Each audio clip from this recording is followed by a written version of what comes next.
Well, in letter number 12, we now have a description from Screwtape about where the patient's at and where that patient needs to stay from his point of view.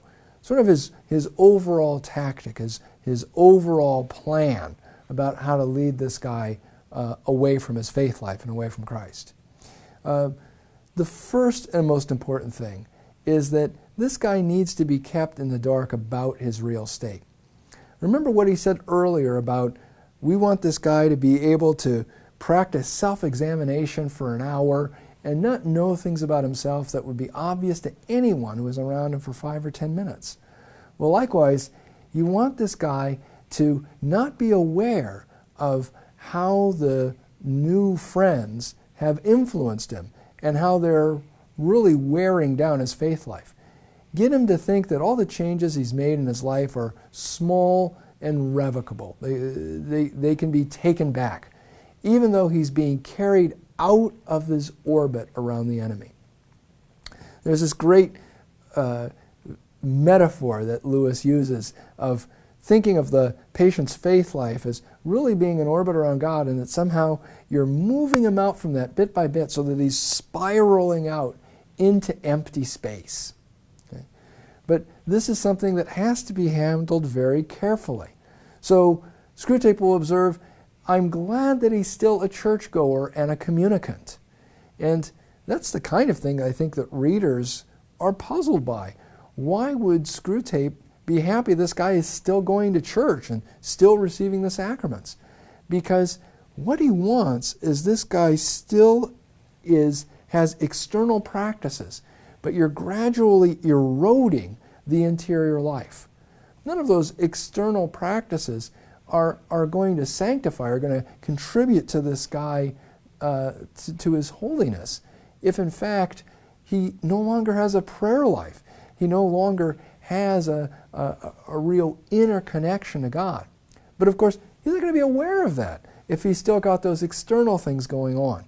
So remember the criticism that Jesus had against the Pharisees, that they were hypocrites, that they were whited sepulchres, that they did everything for show, right? These are the kinds of things that we're warned about in the faith life, that it's not just about externals, being in the choir and singing really loud, being in the front pew, carrying out works of mercy for everyone to see. These are all things that aren't necessary signs of an interior life, of a genuine faith life. So if he's got those external things going on, you want to keep him up under the illusion that things are not really changing on the inside when in fact they are. You want a kind of half-conscious guilt, that he's at some level aware that he's compromising his faith, but doesn't understand it fully. If he understood it fully, he might change. You just want it half aware, so that way he's in a perpetual state of bad conscience. So when he kneels down to pray and when he attempts to carry out his devotions, he's going to do them without a real desire to be united to God.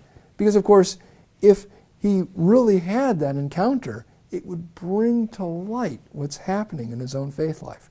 So unreal prayers and distractions are all things that are going to keep him from real contact with God. Screwtape says that's exactly what we want.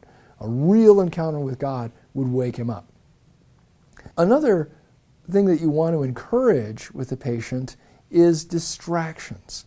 That as opposed to enjoying things, even things that he likes, that he's busying himself with things that will allow him not only to be distant from God, but even distant from himself. That he loses his self-awareness. He won't engage himself in things that he really enjoys and pleasures that he really likes, but mere idleness, talking about books that don't interest him with people who bore him, that's really the ideal. In our world, of course, television and internet open new opportunities for this very condition that Screwtape wants the patient in. This lack of self-awareness and just being able to sit in front of something and fritter away your time. that 2 or 3 hours pass by and you don't even know what happened. In the Anglican Book of Common Prayer, there's a prayer to God which Lewis cites here and has Screwtape quote, that God without whom nothing is strong. And Screwtape takes the freedom of this nothing and turns it into a capital N nothing, that nothing is very strong. Nothing can take away the best years of a man's life. What he's taking with that nothing is the way in which we fritter away time to avoid addressing the moral and spiritual state of our own souls and the union with God to which they're supposed to be ordered. Screwtape tells Wormwood, I know that you want to be able to report spectacular wickedness. You want to be able to say that this guy has murdered somebody or robbed a bank, but murder is no better than cards if cards will do the trick. Now I realize that that seems like hyperbole, it seems like exaggeration. Do people really go to hell from cards? But of course, if cards are a thing that you are occupied with to the detriment of your faith life and your moral life, that somehow playing bridge or poker is way more important than what it is you do in your faith life, yes, this in fact can be the thing that is going to be the road to corrupting your soul. Murder is no better than cards if cards will do the trick. That to be able to take small sins and to gradually, cumulatively draw the patient away from God and out into the coldness of empty space. That is the goal. That is the goal. And if small sins achieve that, then small sins are what it is you want to encourage. This is very important because I think that when we look for temptations from the devil, we think that somehow he's only going to use things that are spectacularly wicked. We don't recognize that, in fact, small sins can be the ones that hair by hair, bit by bit, he's using to pull us away from where we need to be.